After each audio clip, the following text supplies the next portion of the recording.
I'm back 1 day later, but I'm ready to talk again. How you guys doing? I hope you enjoyed yesterday's episode. This is the Unfounded Podcast. I am Chris Turner.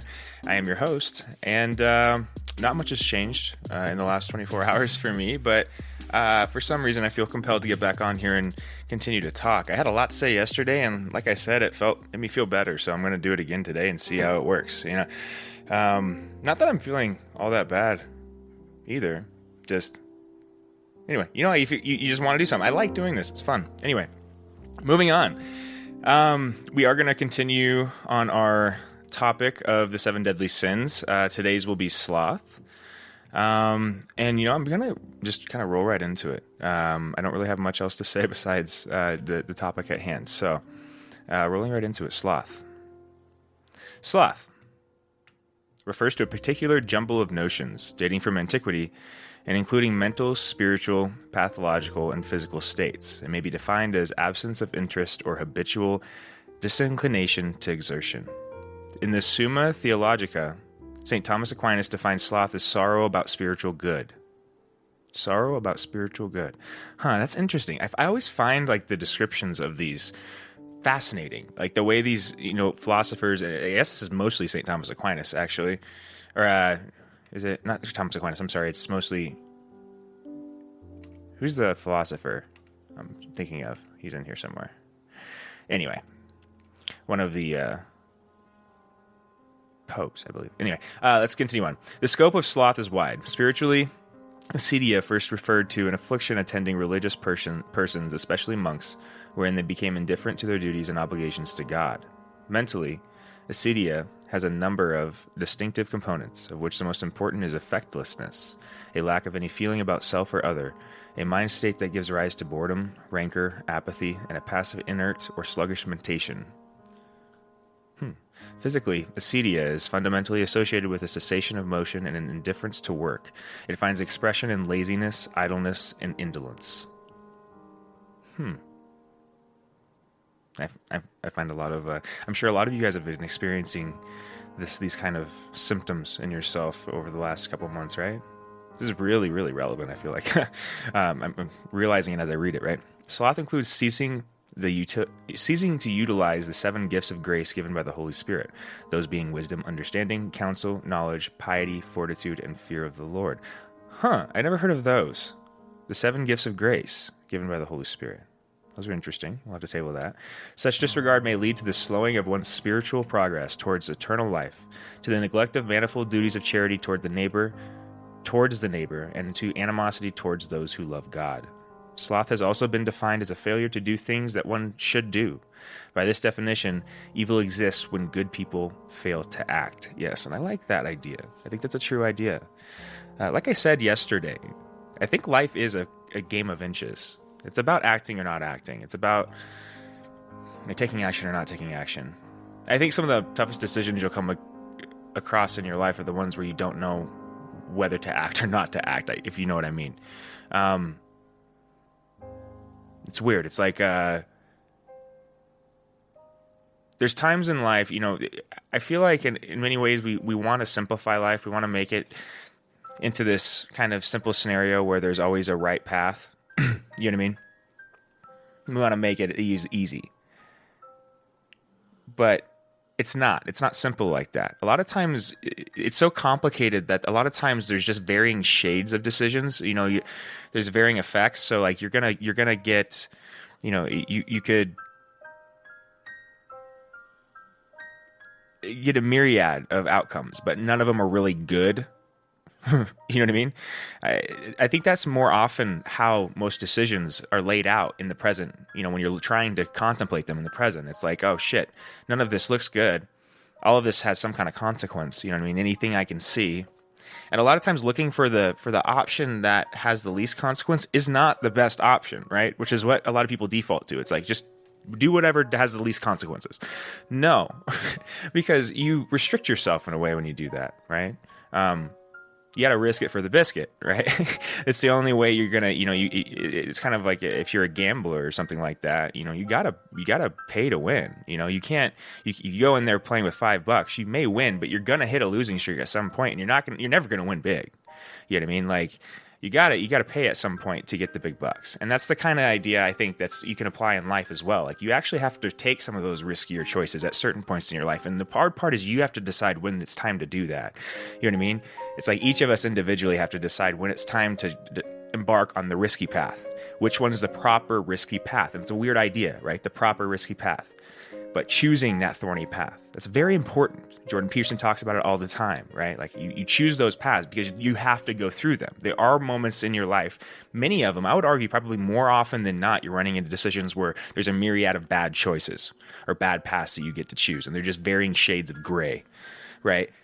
That's what a lot of decision making ends up being. And a lot of times the path that's has the least consequences is not the best path. Sometimes it is. You have to decide when that is, right? I think partially how you decide when that is by following truth in yourself. You know, making sure you're not lying to yourself. And if you're not lying to yourself, the proper path will appear. You'll be like naturally attracted to it. You know what I mean? Because there's some kind of like, it's like you can sense that there's an outcome on there that is right or just. You know, it may require some kind of sacrifice, that path, but it's just. The end result will be just. So I'm willing to go through that thorny path. That's the one you choose. You know, you have to figure that out yourself, kind of a thing, right? Anyway, let's continue on.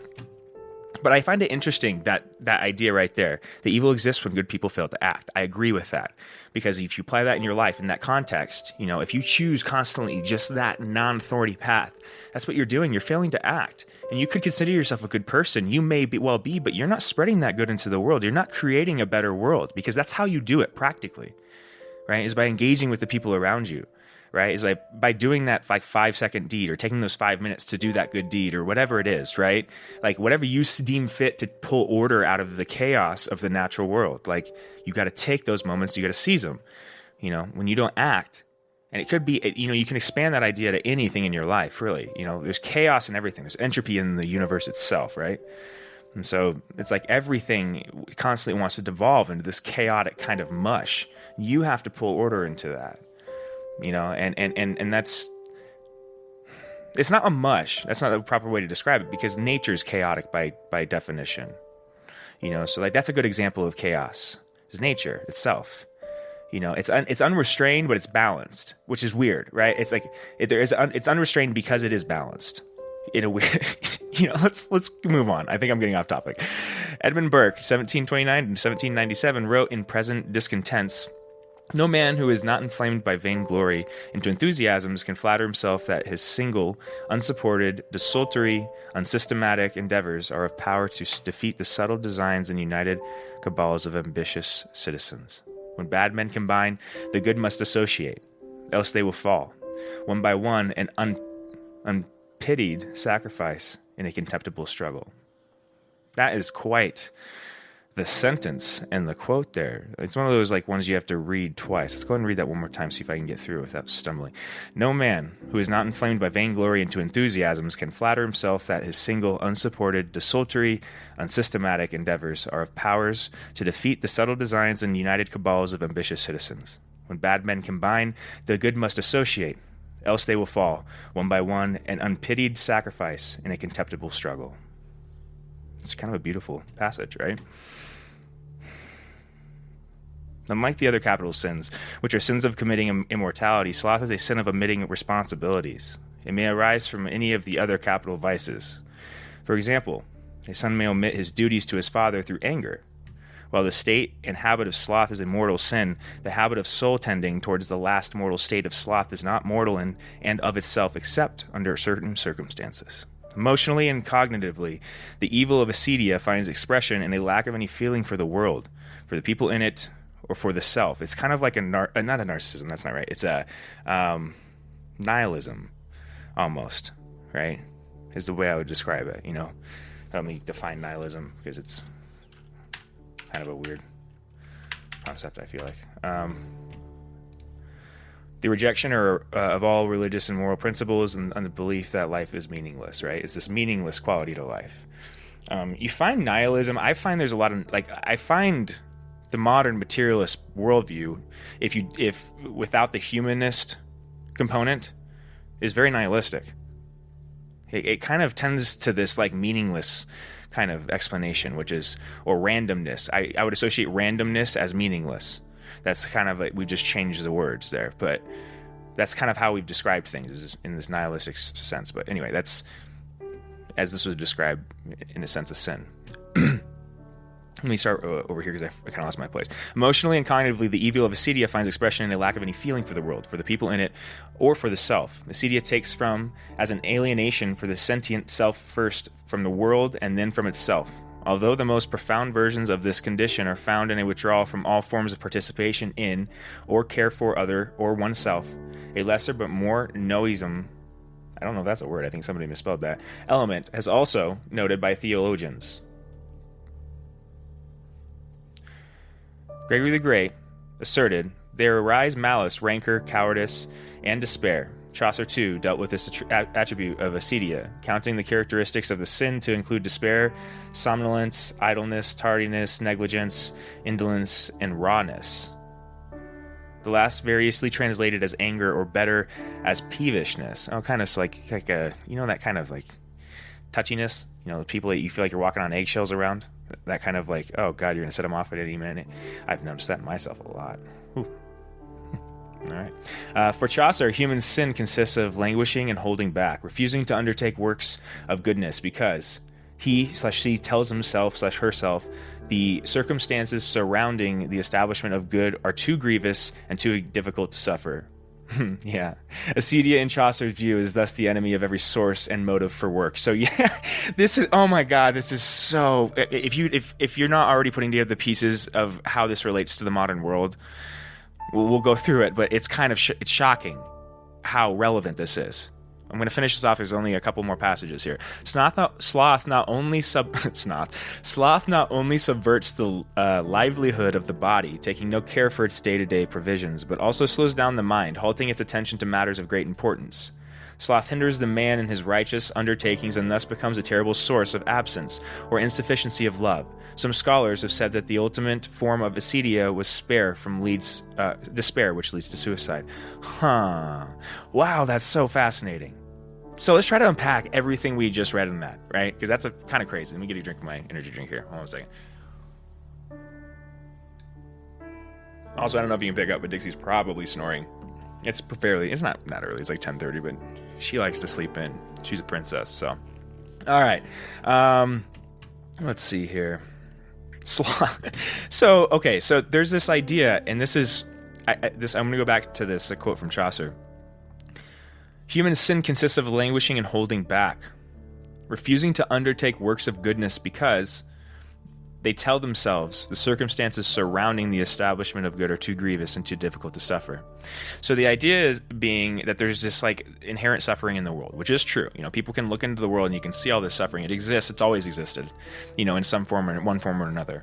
And when you see this, if you're not careful with yourself, if you allow kind of a nihilistic worldview to take hold, what you'll eventually come to is this kind of idea that there's too much suffering in the world and like the cost to create the good is too great. So why try?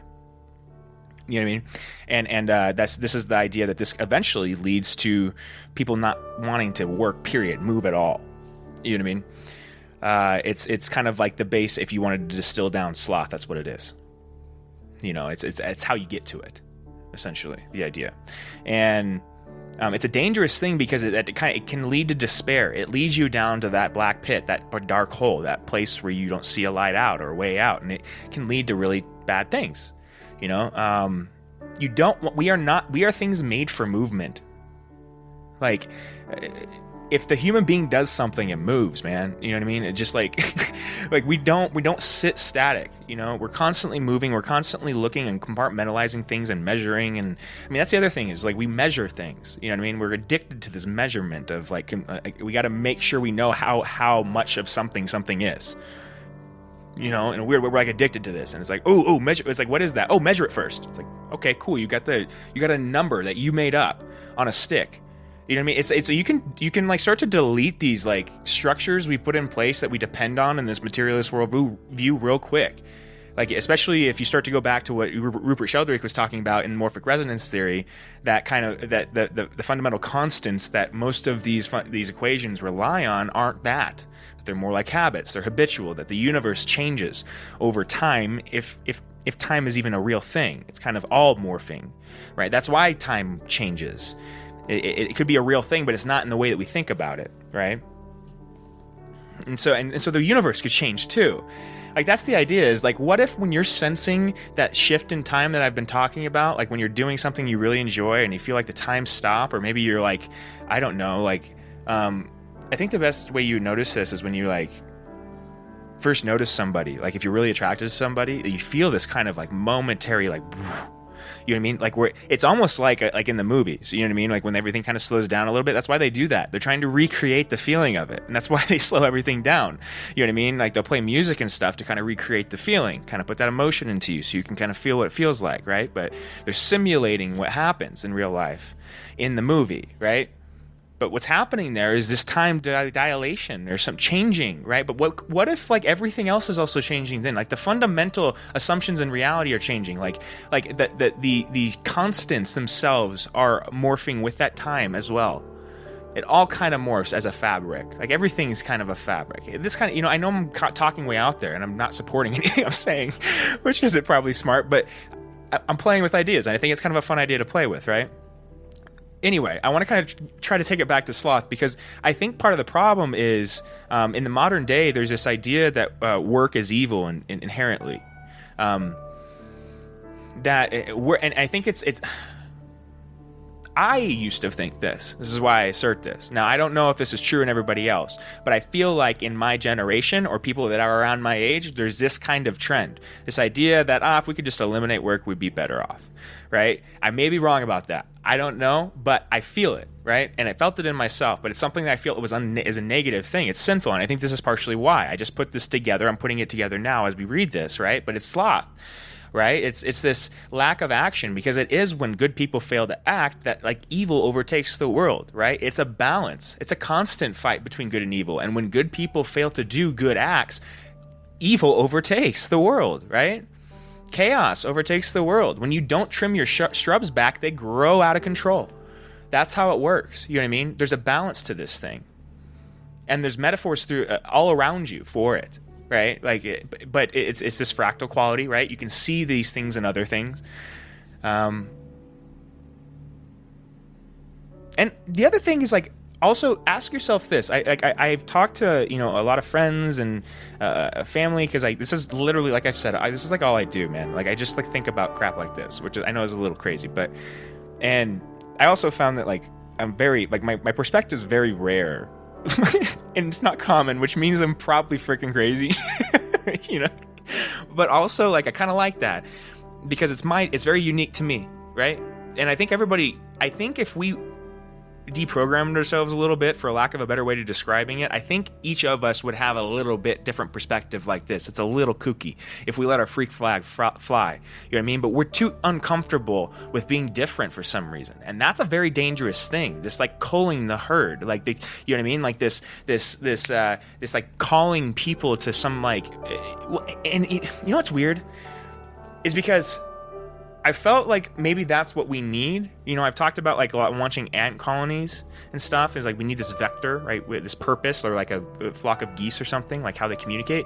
And I still agree with that idea, but I also think that there's this evil manipulation of it happening, where we're trying to use people's work, right, their effort, their energy, and we're trying to orient them, but in a very insidious way, to kind of, in a greedy way.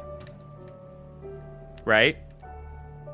It's like we're doing it for worldly possessions, the production of wealth itself, like when the economy starts to move simply because there is a number game going on that we call the stock market, there's a problem there, because you're not producing anything, right? Like, and I know that's a very simplified argument, but essentially I think that's part of the problem, is that part of what we've done is we've made sinful structures.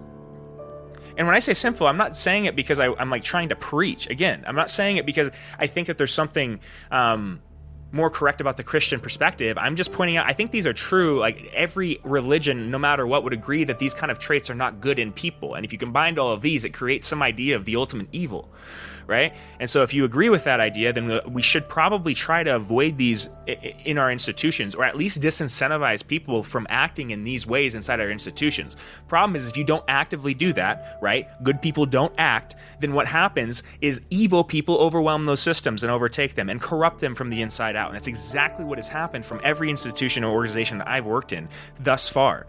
Most of them. It's hard to not recognize this. Now, the only one that I would say from that is probably the U.S. military, right? And the reason I would say that is because it's a very defined structure. It knows what it's doing, and you also very intentionally sign away a lot of your freedom in that structure, which makes it much more controllable. It's an intentional thing. You know what you're doing. You know what you signed up for. You're a lot more controllable because of that, but it's also like you get a lot for that as well. Right? There's a lot of security that you don't talk about in the military as well. There's a lot of things that is handled for you. There's a structure that makes you very comfortable, and there's also this camaraderie that kind of makes you feel whole. Like you have purpose, right? Greater purpose, vector, like I've said, right? But it can be dangerous. Obviously, it can be leveraged in violent ways, as you see used in the military, right?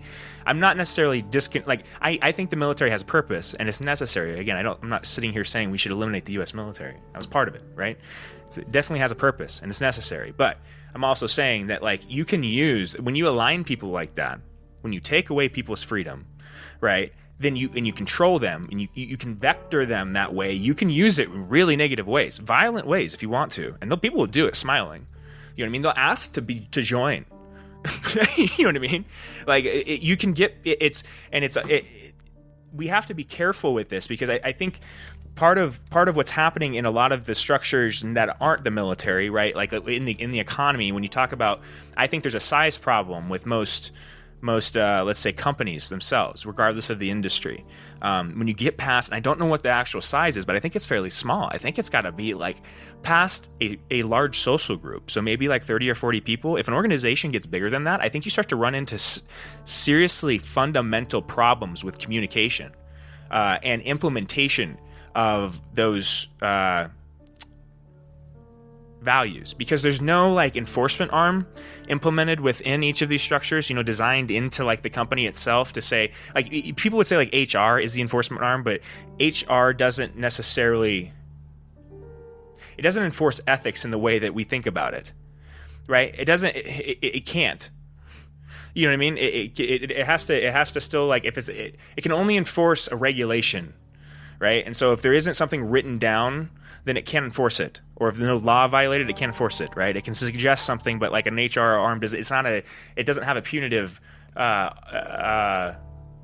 extension for ethical violations, which is part of the problem. Is a lot of the violations that we see inside these kind of institutions, organizations, when they get to this size, are ethical ones, because there's not enough constraint. It's kind of hey, you leave people, you say hey, honor system, act in a good way, and people are oh, okay, right? But then some do and some don't. But if you don't and you get ahead for it, you get rewarded for it, then it kind of incentivizes people under them to kind of do the same thing. Or even worse, the people that are now being promoted into decision-making positions in that structure are going to promote most likely people that are like-minded, right? Because it justifies the way that they came up. And it solidifies it in a way where they can't get in trouble for it. You know what I mean? So it's it's a very negative. You when I say good, evil exists when good people fail to act. That is very true.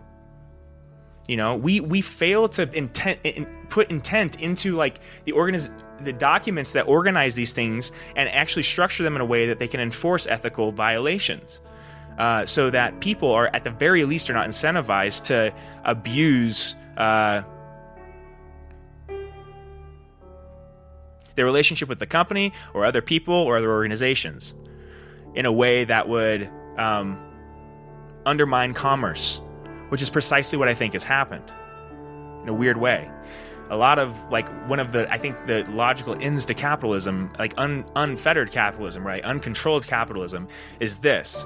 We all know that if you don't have some kind of monopoly, protection in place, some kind of antitrust protection in place, what you get is Standard Oil, right? What you get is one company that owns everything, essentially, right? Or could own everything if it was left to its own devices.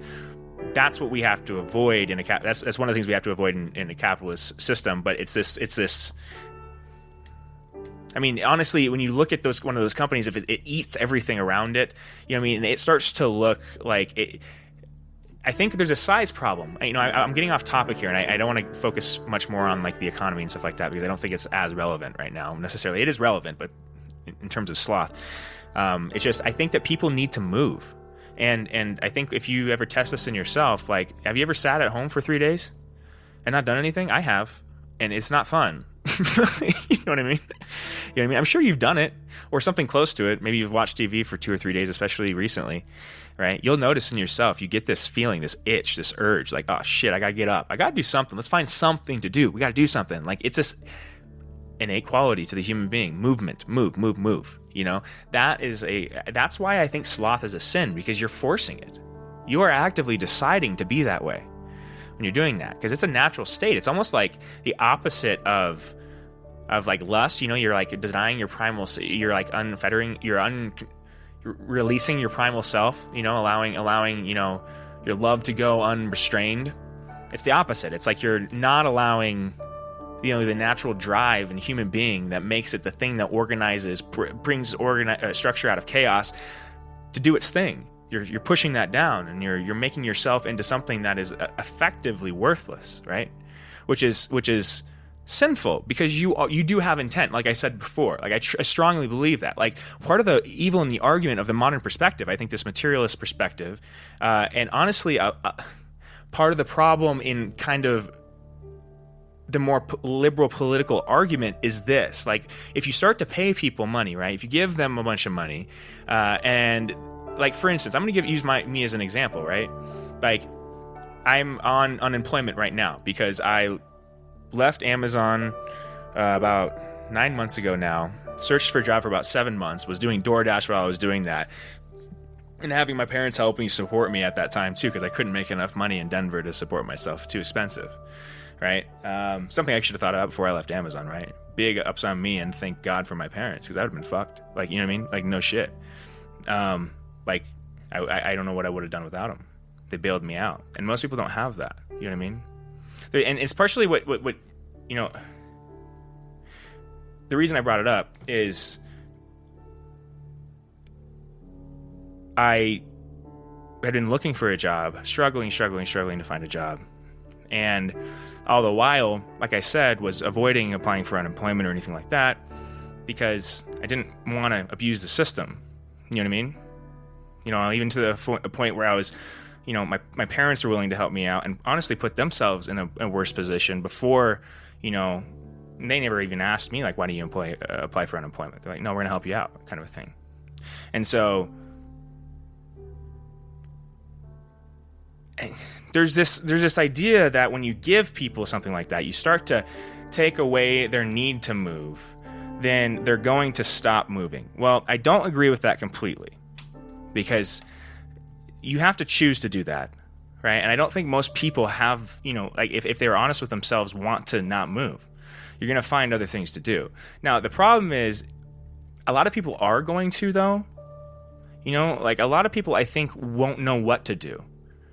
So they're going to just stop moving entirely and choose this path, the slothful path. And I think that's partially where you can see examples of this, and kind of the logical end to that in, you know, like late stage communism in Soviet Russia, like I explained in last episode, where it's hard to get people motivated. It's hard to get them to do anything. You can give them jobs still, like have them, you can give them a job, but they're not going to do anything, you know? And it's because they choose not to, too.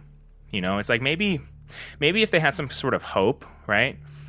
If there was some kind of way they could differentiate themselves or have some kind of individual identity, but that's been zapped from them in these systems, right? You're not an individual in this kind of systems. You are as valuable as what you put in, you know what I mean, to the system. And when you don't put anything in, you're not really that valuable. So you see how it even like doubles down on this, like, despair. You know, it's a very dark system. It doesn't seem like that on the surface, though. It's very enticing. It's like, oh, well, because the idea is altruistic, it seems. Let's provide for everybody. You know what I mean? Like, let's make sure that we, you know, that people aren't suffering unnecessarily, which is something that I think any reasonable, logical, and moral human being would agree with, right? But at the same time, it's like this difference between the ideal and the implementation. As soon as you move to implementation of that, because it is kind of an ideal, We don't, like I said, the idea that to eliminate as much suffering as possible is not an ideal, but the idea that you could actually delineate when we were at that point is. Right? So it's like, it's still a problem, and we don't know. We have no way to define these things, and so inevitably, the people that do have like this innate sense to move or choose to move in these systems that want to set themselves apart, that want to have an individual identity, I think are corrupted, unfortunately, because there's not a proper place to do that. And they're not provided an outlet inside of like a communist system, like inside of Soviet Russia. There's no way for you to be an individual and express yourself. So if you are somebody that wants to do that, you have to skirt the system to do it. You have to move in insidious ways. You have to steal power, things like that, right? You have to play games, political games, dangerous games. And that's what you see happen. You see groups of people kind of play these really dangerous, kind of political games, backstabbing kind of games, where nobody trusted anybody. You know what I mean? And then the people that chose to not move just like deteriorated. It's like the whole populace deteriorated. And eventually it led to kind of like, a revival, I think there's like this wave quality to it, right? You can go back and forth. Anyway, I'm talking all over the place today, right? Hopefully it's still interesting. We'll find out. I don't know. Like I said, I don't listen to it. I just put on the music, which is also interesting. I don't know if you guys noticed this. Like my mom comments it quite a bit because she listens to the podcast all the time. Shout out to her. But that, and I told her this, like, I don't like listen to the podcast before I post it, and I don't like measure out the audio usually. Like there's some points where I have to at the very end to kind of make it line up right, for like the intro and the outro, but everything in between, I just kind of like, oh, this song sounds nice, or it sounds like a mood that I was in when I was talking, and I'll put it in and I'll kind of let it go where it fits, and then I post it and I listen to it. And what's so weird is like, it tracks. Like a lot of times, I don't know if you guys notice this, but like a lot of times it's really eerie. Like it'll, like some of the transitions will track like almost directly on when like my mood changes in the podcast. And I just found that fascinating. So anyway, track on that if you haven't been, like, see if you notice that in the episodes you listened to, because it's a really curious kind of thing. I've been noticing, my mom's been commenting on as well. Anyway, but you don't want to not move, man, I guess is my point. And, I thought I was going a different direction when I initially brought up like I said, when I was starting to bring up like the more liberal political perspective that moves to kind of in this altruistic idea of providing for everybody, wants to kind of, I think, eliminate suffering is the fundamental, assumption, or attempt. But this is why it's kind of, it fails, is because it leads many to sloth, and those that, in our system, it may be different because it's not like we're going to, be Soviet Russia or anything like that. But, let's say we give everybody $4,000. There's still going to be people that, want to set themselves apart. And that guarantee you that will still happen. The problem is there's going to start to be like a separation, most likely. There'll be like a separation between people that are actually active, people that aren't. And like what happens to the people that are slothful? You know what I mean? That choose nothing, because like they can still survive. But what if those people aren't providing anything? Like, also, like, how does that incentivize everybody else? Because the people that are trying or are actually going out and working and stuff like that in that kind of a structure, like, if everybody else is getting $4,000 and they're sitting around doing nothing, like, why would they work? Like, why would the other people work? You know what I mean? Like, I think a lot of people, the more that happens, the more that you see people not doing anything, the more you're like, okay, why would I even want to? And it lures you into this sloth that you can get stuck in, this kind of quicksand in a way. It's insidious. It's evil. It's a sin. You should avoid it in yourself. I find this one's hard to avoid. Like I said, modern day, this is super hard to avoid. With all that, you're locked inside. So what do? That's why I think for the last couple of months I've been talking more about like discipline and structure and kind of one foot in front of the other, like just finding something, if something takes 5 minutes to complete, do it right now, not procrastinating, those kind of ideas, because that's really how you keep yourself sane. That's really how you keep yourself from leading a really nasty life when you're in these kind of positions that it's not going to make you feel good. I promise you. Sit around, like I said, you can try all these things in yourself. You can try to apply all of this. Let yourself go. Be greedy. Be gluttonous, overeat, see how you feel. You know what I mean? Like lust for something and see if it's ever quenchable. You know what I mean? Be slothful. Lay around for 3 days and see how you feel. You don't have to believe these things. You don't have to, if it's, like I said, if it's the religion themselves that it's coming from, then just test it. If you feel like maybe this is just like some foo-foo stuff that was written down in a book and people are trying to scare people into acting a certain way and there's some kind of control mechanism behind this because there's a structure that wrote it at some point, like, hey, fine. Would you agree to test it in yourself and see if you were to lay around for 3 or 4 days, if you actually felt good? You'd have to be honest about that in yourself as well. Maybe you do. If you do, good for you. Go for it. But also, like, what are you providing to the world? You're going to have a real hard argument there. You can try to argue for it, but you're not going to be able to. A lot of people have tried to, right? This is why these are identified as inherently evil things. There's no arguing for the good in them. They lead to more evil.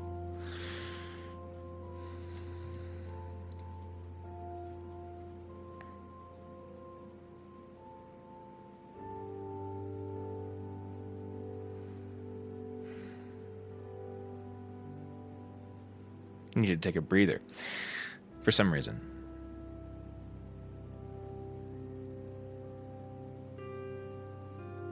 Yeah.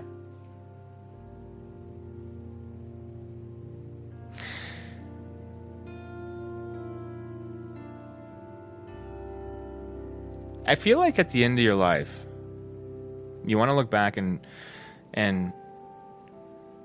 be able to say that the energy you expended was well spent. And I think one of the hardest questions we try to answer is, how do I spend my time? We refer to it as time, but we're really what we're doing is energy. How am I going to spend my energy? What am I going to convert my energy into? And that's really the question that, if you think about it, you're plagued with from the earliest time. Like, what do we ask little kids? When they're young, what do you want to be when you grow up? We're already trying to prod them with that fundamental question. What do you want to be when you grow up? What are you going to do? What kind of value are you going to add? You know what I mean? Why do we ask that of our children? Why do we want them to grow up and be something? Why do we wish for better lives for our children than we have? Where does that come from? Is there a practicality to it? Or is it simply just randomness?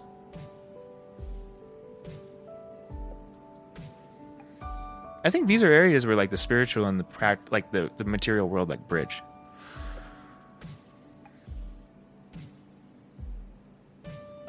I think there's a purpose to you. One of the mysteries of life is figuring out what your individual purpose is. Sloth as a sin is because it hides that from you. It entices you with comfort. Don't move. Be safe. Be comfortable. Don't expend energy. You know what I mean? It's tempting, but it's not the right choice. It's the least prickly, the least thorny of those paths. And I'm suggesting that right now, there's a necessity to choose thorny paths. For everybody. I, in a weird way, think, and I've said this a couple times, I think, before, that 2020 is a very significant time frame in the grand scheme of things, like the big grand scheme of things. There's some kind of change happening now.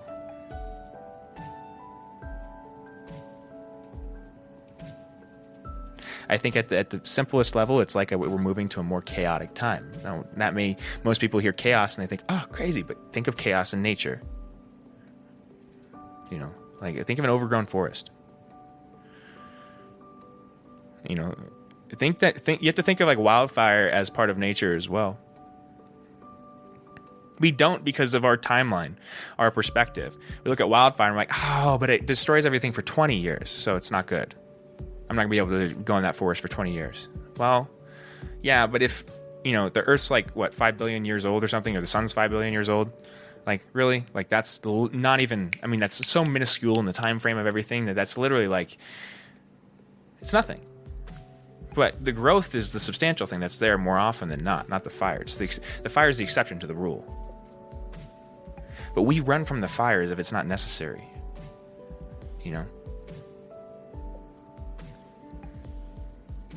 Fire's necessary. You gotta, like, embrace it. in a weird way. It's part of nature. There's a certain part of nature that is destructive. It's necessary. There's no better way to put it. It's fundamental, if there is anything fundamental.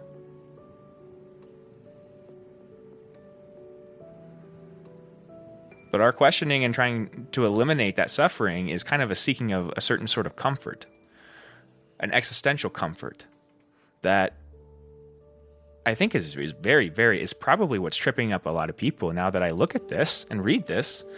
Right now, I've noticed this in myself over and over again.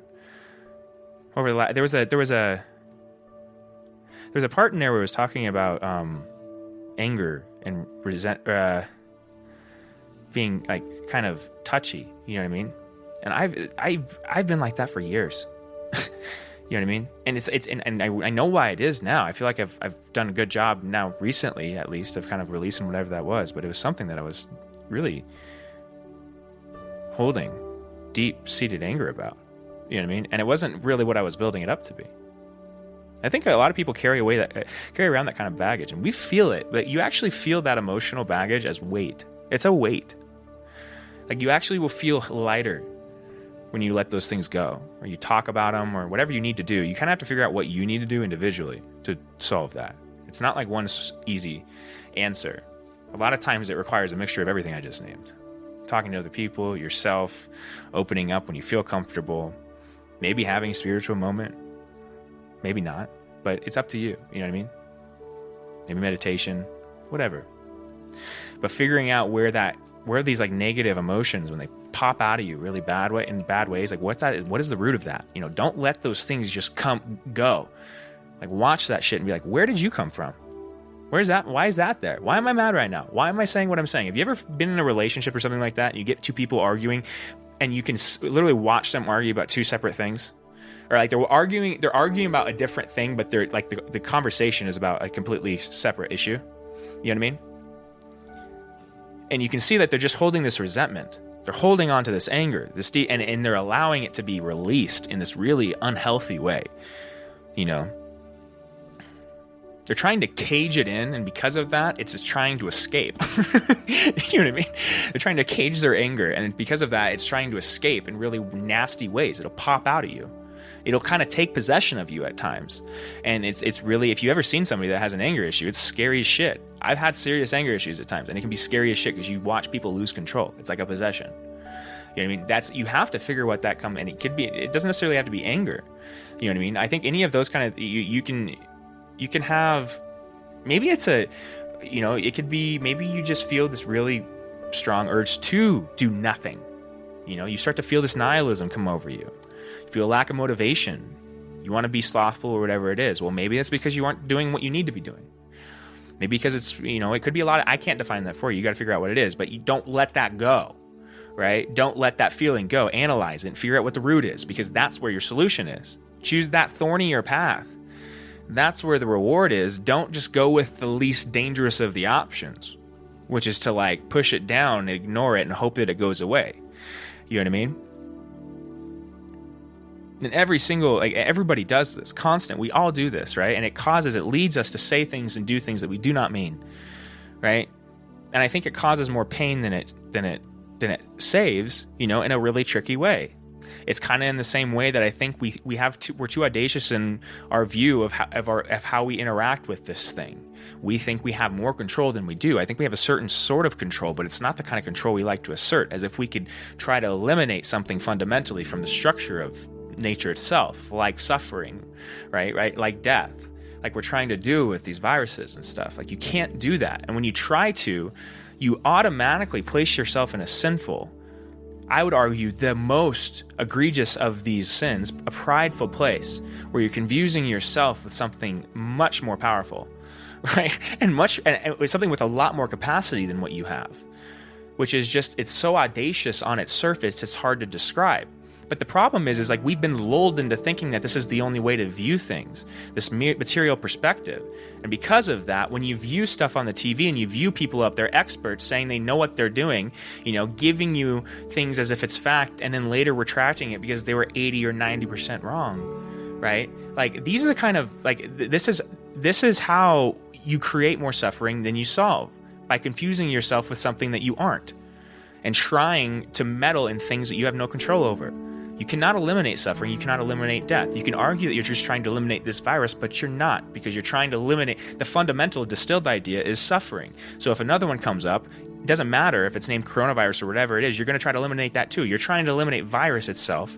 And if you supplant virus for just suffering or death, which is really, that's really what's going on. You just have to distill the idea down.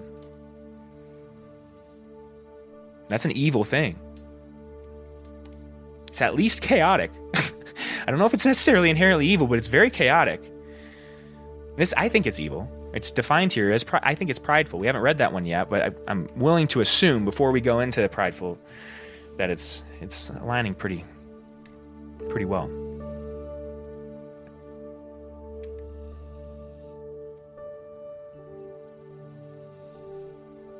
Let's go ahead and find the 7 virtues. Let's see what the opposite of sloth is. Curious. I like doing the opposite because I get I'm very, and also guys, like, I'm sorry if these ever feel like very like pessimistic, because like I have this real, like, if you couldn't tell, like I have like a big like shadow side, and I have to I wrestle with it a lot, right? And so like I tend to be, by default, if I allow myself to just talk, very pessimistic. You know what I mean? And it's because I have, for some reason, like this dark fascination from that shadow side, I think, with this kind of stuff. But also, like, I've been trying very intently to balance myself out, because that isn't me. You know, like, I'm not entirely, I don't believe that the world is evil, or that it's all negative, or everything's always going to go in a negative light. I just think that we are in a really weird place where that is such a rare perspective. I almost have to always be contrarian. I always have to provide the opposite perspective, because it's like the whole world is sitting here pretending like nothing's happening. You know what I mean? Or like playing this like game as if we are actually, you know, it's like watching a kid. It's like watching a toddler in one of those like little cars, you know, pretending that they're driving. That's what I feel like we're doing right now. They're like, look at me, you know what I mean? And we're like pedaling as hard as we fucking can, you know, and we're like, yeah, but you're not really doing shit, you know. You're not really. You can pretend like you're driving a car, but you're not driving a car. You know what I mean? And if you try to take that sucker on the freeway, you confuse yourself with a real car. You're gonna kill yourself or somebody else, or you know what I mean? That's what we're doing, effectively. Don't you see it? It's almost comical. Like, it's hard to not laugh sometimes. Anyway, let me tell you this story before we go into the 7 virtues, because like I had to search for the reasoning why I got kind of a little wrathful or angry yesterday, because I get angry. I started to get a little angry at a lot of the restrictions, you know, like yesterday I was at my buddy's house again. We were, me and 2 of my real good friends that I worked with for a long time at Amazon. I hadn't seen one of them in a long time, and my other buddy I go over quite a bit. We do the hot cold therapy. I've talked about him before. We wanted to do that. We kind of had a little barbecue yesterday, and we all got together, and it was a good time. It was kind of a good time catching up and stuff. But we didn't have any beer, and we were going to do the cold spot, the cold tub too. So we were going to get some ice, and so I went out to get some ice. But like I told you before, like haven't been rocking the mask or anything. I don't carry one or anything like that. Like, and I've gone through why, right? So I walk into this freaking little hole in the wall store, and I walk in, like, not just minding my own business. I'm walking around, and I just hear this guy from the background, like, "Hey, buddy," and he like, or no, he didn't say buddy. He said, "Hey, boss," like that. And I like turned around and looked at him, like, and he like pointed at his face, and he had one of those like douchey bandanas on, you know, like all the guys that want to look fucking cool wear. And I just like nodded him, like, "Oh, okay," and I walked out, and I just turned around and went right back to his house. And like, they're like, "Where's the stuff?" And I'm like, "Dude, I'm not gonna support his place. I don't give a shit if he wants to, what he wants to do. You don't talk to people like that. You don't treat your patrons that way. You can enforce the law if you want, right? But I assert 100% that it's unconstitutional. It's not for you as a business to enforce it, but if you want to enforce it, I'm not going to buy your shit. And if you want to do that right now when the economy is in a very like bad place, you're stupid. So continue to treat your customers that way and see what happens, right? Anyway, so you see how I'm already getting worked up just talking about it? It's a problem. I'm trying to figure out where that's coming from. But like, I think it's a frustration with the overreaction. Like, I didn't realize how bad it was. It's like a frustration with people. It's like, wake the fuck up. You know what I mean? Like, what are we doing here? You know?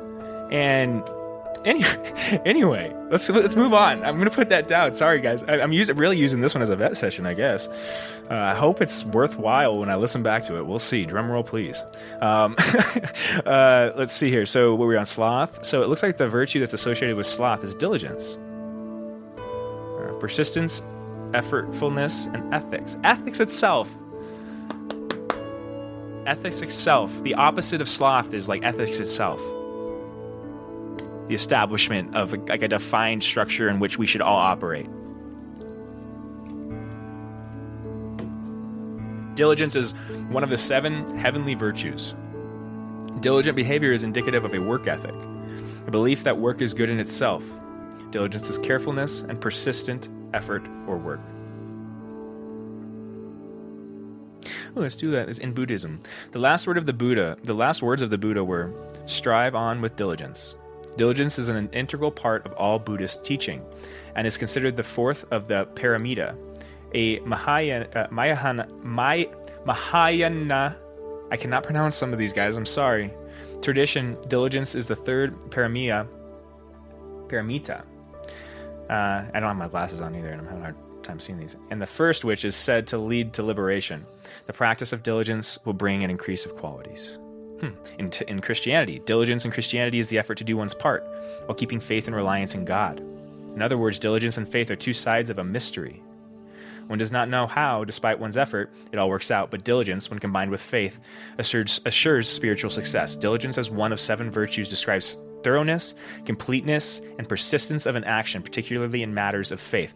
I love this. This is a quote from Hebrews 6:11-12, or 6:11 through 12. We want each of you to show this same diligence to the very end, in order to make your hope sure. We do not want you to become lazy, but to imitate those who through faith and patience inherit what has been promised.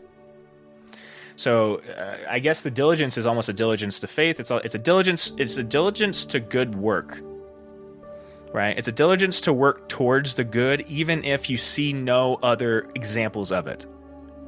That's faith, I think. It's regardless of what your situation, still working towards the positive as if it's something that is inevitable.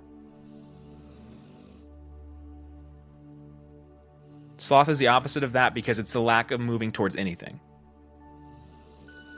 It's allowing things to just devolve. It's allowing entropy to just take place. It's incredibly nihilistic, destructive, and evil at its base. This is incredibly divine because you're putting yourself outside of yourself.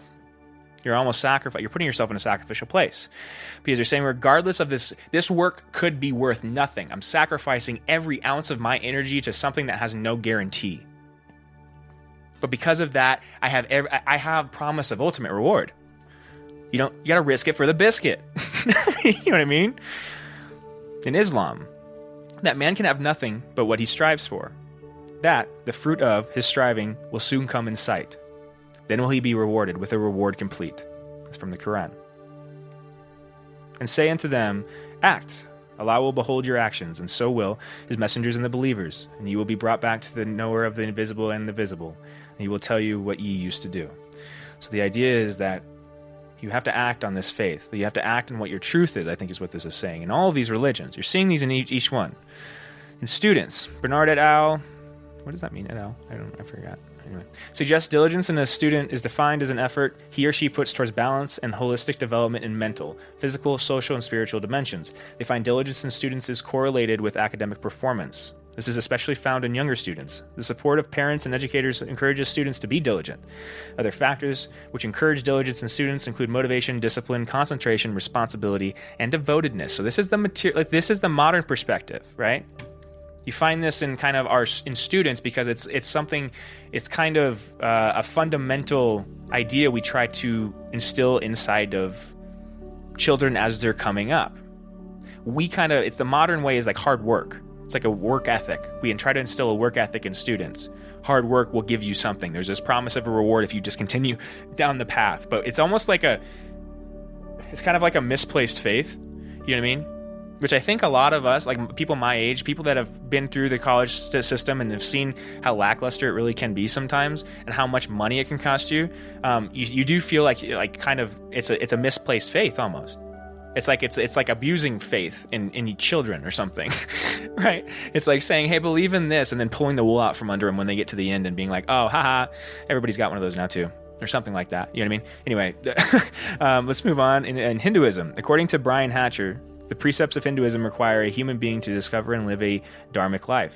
To live a dharmic life, one must live with right intention, with diligence, and with concern for well-being of others. The Hindus celebrate Diwali, a festival of lights, where goddess Lakshmi, also called goddess Sri, is worshipped. The goddess symbolizes thorough preparation, being organized, diligent, and honest. These characteristics are considered by Hindus as essential for success and shubh labh, ethical profit. Whoso performeth, diligent, content, the work allotted him, whatever it be, lays hold of perfectness. That's from the Gita, 1845. Due diligence. Due diligence is the necessary amount of diligence required in a professional activity to avoid being negligent. So there's also this idea of a certain amount of diligence that's necessary to not be negligent. Oh shit. I just spilled. Anyway, whatever. I got one of those rains. You know what I mean? I love those things. I like to support Rain because I don't know if you guys know this. I like to tell people this, but if you guys watch Game of Thrones, if you're fans of Game of Thrones, if you know the Mountain, you know, like Cersei's like big like ogre dude that like is all like a zombie. Anyway, the real life guy, his name's, I think it's Thor. He calls himself Thor, but I can't remember his real name. Anyway, you can look him up. He's everywhere right now. This is his company, Rain is, and you can, if you look at you'll actually notice it. It's actually like his helmet from Game of Thrones. You may have not associated that. You may have. I don't know. But I just thought it was fascinating once I saw that. Anyway, moving on. But there's this idea that there's a certain amount of diligence that's necessary, or else you're negligent. And negligence, as defined by Wikipedia, is a failure to exercise appropriate and or ethical ruled care expected to be exercised amongst specified circumstances.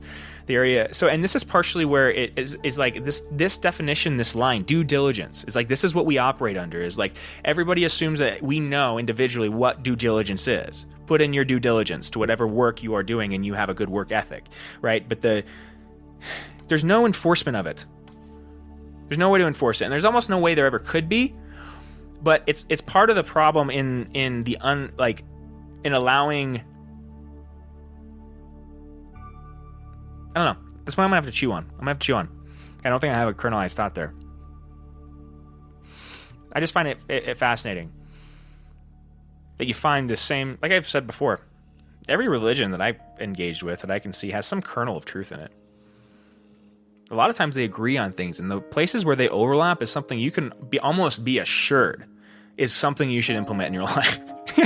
You have to think about how much this is like cross-referencing all of human history, recorded human history, right? The oldest books we have that are still known and the most valued ones throughout human history, cross-referencing all of them and seeing what aligns and implementing that in your life. If that's not a smart idea or a logical thing to do, I don't know what is, right? Anyway, be diligent. But to be diligent, you have to figure out what you need to be diligent towards, right? Well, if you don't have any kind of like purpose right now, or you don't feel like you have a purpose or a vector, you got to find what you're attracted to. You got to follow what you're attracted to. You know, you got to maybe, if that's not working, you got to maybe search inside of yourself and what's disjointed, right? Like I was saying before, where you're coming apart at the seams, where you're kind of lashing out at people. If you're acting in negative ways, if you're acting in any of these sinful ways, you know, you maybe decompartmentalize that a little bit. Ask yourself, what's going on there? Like, what's going on down deep? And try to unpack it. Because if you unpack that, you'll find some kind of kernel. Like, it'll be like an aha moment. Like, oh, shit, there you go. You know what I mean? And then you'll move on to the next. And if you don't, it's almost like you are compelled to. If you don't do that kind of work, and that's the work that hasn't been... The spiritual side of this is the work that people have not been doing, I don't think. Right? It's like you got to figure out what's going on with these emotions, where they're coming from, all this like life experience, you know. I think there's also, and this is just my belief, that there's also past life baggage. I think that there are past lives. You may disagree with me. I'm also a Christian, which is a weird thing, right? I would call myself a member of almost all of these in some way or form. But the faith that I practice regularly is Catholicism, because it's the one that resonates with me. It's the one that speaks to me, and it's the metaphors and the figures that I resonate with. So that's the one that I practice. I think it's important to practice something, to pick one. But maybe it's not. Maybe for you, it's like some kind of, it's maybe something different, something completely different. You never know, but whatever your truth is, right? But be diligent to whatever that is. If you don't have some kind of practical means, like a job or something to orient it in, try to do it in your home. Try to do it with your family. If you don't have, that doesn't work, you can always fall back on the religions. They provide you a structure that you can do exactly that, in which you can be diligent. If nothing else, you can go to church every week. You can be diligent with that. And that is just the smallest kernel of a start for you to reach out of whatever darkness you're in. I promise you that. It's very practical. It's much more practical than it's been presented in the past 100 years, right? It's a practical way to get yourself out of shitty scenarios. You can choose which translation you prefer. Is it Buddhism, Christianity, Islam, Hinduism, Wiccan, some mixture of all of them? Whatever you want, dude. Just figure out whatever it is. And it can even be humanism, right? It could be materialism. It doesn't matter, but you got to figure out how orients. If it is materialism, you also have to figure out kind of, I think, the philosophical ramifications and kind of the arguments out of some of these things I've just described. You have to figure out why these are even bad things to begin with. If morality and all this was just some kind of randomness, there's no deeper meaning, and there's this nihilistic kind of quality to the universe itself. It's like, well, why does any of this have meaning then? And why should any of us not act in these ways? What you'll inevitably come to is some kind of humanist argument, which is just, like I said before, Christianity, essentially Christianity distilled without the structure. That's it.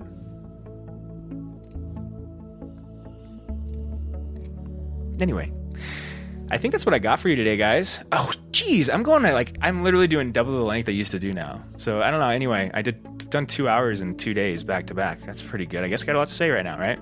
Anyway, I hope you guys are really enjoying these. I hope I'm not too aggressive either. That's one that's one other thing before I let you go. There's one thing I want to make sure I put out with you guys, and almost as like for any of my friends that listen. That have conversations with me not on the podcast. Like, I can be just as aggressive or assertive as I am on this podcast with people. I have a hard time like reeling myself back, right? And so I hope I'm never in the podcast too assertive with people, or you don't take it in the wrong way, right? Like as if I'm telling you from like a seat of authority, because I'm not an authoritative figure on anything. I'm not trying to assert myself as one. I'm no different than you. You know what I mean? I'm just a person that's trying to get his ideas out. And if they resonate with you, I do think there's meaning behind that. But it doesn't mean I'm an authority on anything. You know what I mean? You're more of an authority on your life than I am. And I think that's one area that's really easy it's super simple. It's a simple thing for us to do, but all of us do this all the time. We assume that we know other people's perspectives. And we don't. There's no way you can know somebody else's perspective better than they know themselves, right? And so there's a dangerous assertion and audacity in assuming that you do.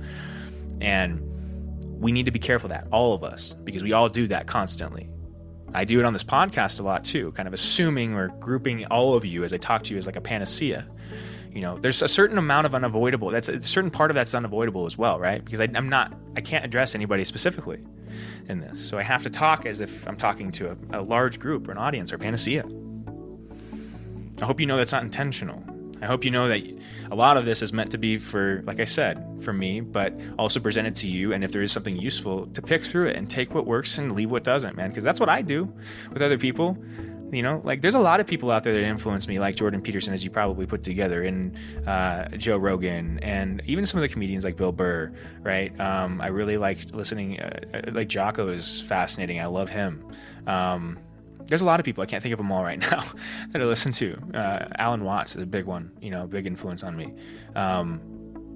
But none of them I consider like the authority figure on any of those things, Like they all, and it's weird, what I found is like all of those guys, the people that I'm interested in, they have overlaps, just like the religions do. And I find like extremely intelligent or engaged, at the very least engaged people in the subject they're talking about, if they're overlapping in things, like I want to pay attention to that because something's happening there. That's important, objectively. I think there's some kind of like awakening or revival happening in that sense with these kind of figures. If you listen to them, there's this like thread happening. There's like this idea kernelizing or crystallizing that we need to move on from this old system, this way of doing things, this way of thinking, this rat race mentality. It's an old, antiquated system that is not serving the human race or humanity anymore. It needs to go away.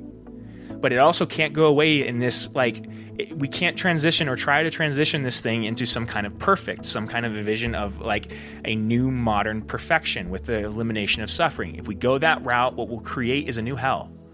Right? But we also have the opportunity, I think, to usher in a new world, a new age of humanity in which we do live in more comfort and security, but it's in a balance with the suffering that and discomfort and chaos that lives in the natural world itself. We have a better understanding of that symbiotic relationship, and that we implement that and nurture that, similar to the way that old cultures used to nurture that relationship, right? Like we deleted that because we said, oh, they're crazy, they dance around fire, but they had something that they were tapped into. We need to bring that into the modern world. That context needs to be provided for this, and it needs to be translated, because we don't want to eliminate the materialist worldview as well. There's a reason it's been so dominant, right? There's a value to this way of doing things, but we don't want to have it be a panacea. We don't want to have it overwhelm all of these old perspectives, as we'd like to refer to them in the modern day. They're just as relevant. They all relate, and where they overlap, there's truth there, and we better pay attention to that. Anyway, I'm going to shut up now because I'm just going to keep railing all day.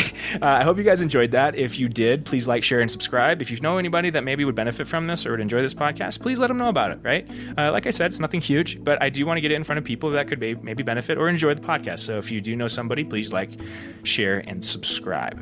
All right? And with that, that is the Unfounded Podcast. Stay safe out there, and I will be talking to you soon. Bye-bye.